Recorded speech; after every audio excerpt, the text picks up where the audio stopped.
Hi, అందరూ ఎలా ఉన్నారు? ఈరోజు లేటెస్ట్ అప్డేట్ మీకోసం. ఐసీసీ వన్డే క్రికెట్లో ఐసీసీ ఒక కొత్త నియమాన్ని తీసుకొస్తుంది. ఇది బౌలర్లకు ప్రయోజనం చేకూర్చేలా కనిపిస్తుంది.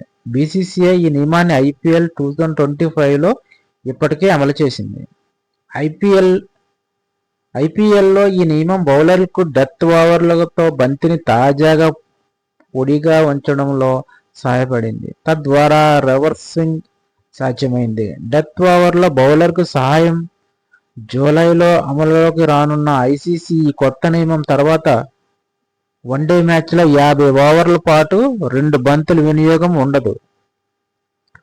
కిక్బచ్ ప్రకారం ఐసీసీ తన సభ్యులకు తెలియజేస్తూ 1 నుండి 34 ఓవర్ల వరకు 2 కొత్త బంతులు ఉంటాయి.